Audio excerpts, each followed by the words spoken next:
ಕೋಗಿಲು ಲೇಔಟ್ನಲ್ಲಿ ಅಕ್ರಮ ಮನೆಗಳ ತೆರವು ವಿಚಾರ ಇಷ್ಟು ದೊಡ್ಡದಾಗುತ್ತೆ ಅಂತ ಯಾರು ಅಂದ್ಕೊಂಡೇ ಇರಲಿಲ್ಲ. ಸರ್ಕಾರದ ವಿರುದ್ಧ ಶಾಸಕ ಅಶ್ವಥ್ ನಾರಾಯಣ್ ವಾಗ್ದಾಳಿ ನಡೆಸಿದ್ದಾರೆ.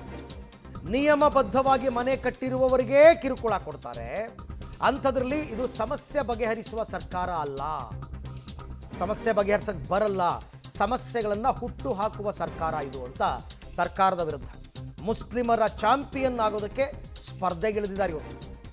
ಸರ್ಕಾರದ ವಿರುದ್ಧ ಶಾಸಕ ಅಶ್ವಥ್ ನಾರಾಯಣ್ ಅವರ ವಾಗ್ದಾಳಿ. ಸಹಜವಾಗಿ ಬಿಜೆಪಿಯವರು ಇದನ್ನು ಅಪೋಸ್ ಮಾಡ್ತಾರೆ, ರಾಜ್ಯ ಸರ್ಕಾರದ ನಿಲುವನ್ನು.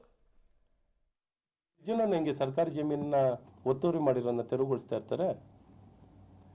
ವಸತಿ ರಹಿತರು, ವಸತಿ ಇಲ್ಲದವರಿಗೆಲ್ಲ ಮನೆ ಕೊಡಬೇಕು ಅಂತ ಗೊತ್ತಿದೆ ತಾನೆ. ಅಂದರೆ ಸರ್ಕಾರ ಇಲ್ಲಿ ಸತ್ತೋಗಿದೆ ಅನ್ನೋದನ್ನ ಗೊತ್ತಾಯ್ತಲ್ವಾ.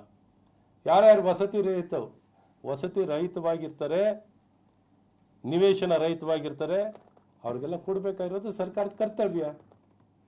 ಹೌಸಿಂಗ್ ಫಾರ್ ಆಲ್ ಅಂದರೆ ಇವ್ರು ಯಾವುದು ಸರ್ಕಾರ ಇಲ್ಲಿ ಪ್ರಕ್ರಿಯೆನೇ ಇಲ್ಲ, ಸರ್ಕಾರ ಕಾರ್ಯನೇ ಮಾಡ್ತಿಲ್ಲ, ಸರ್ಕಾರ ಸತ್ತೋಗಿರುವಂಥ ಸರ್ಕಾರ ಇಲ್ಲಿ ಕರ್ನಾಟಕದಲ್ಲಿ ಜನ ವಿರೋಧಿಯಾಗಿ ತಮ್ಮ ಸ್ವಾರ್ಥಕ್ಕಾಗಿ ಕೆಲಸ ಮಾಡ್ತಿದ್ದಾರೆ. ಇಷ್ಟು ಹೇಳ್ತಾ ಇದ್ದೀನಿ.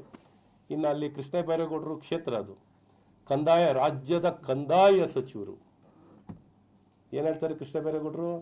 ಕೋಗಿಲಿ village most progressive. What is answer? ಯಾಕೆ ಎಲ್ಲೂ ಸದ್ದೇ ಇಲ್ವಲ್ಲ, ಎಲ್ಲೋಟೋಗಿದೆ ಸದ್ದು? ರಾಜ್ಯದ ಕಂದಾಯ ಸಚಿವರು ಅಲ್ವಾ?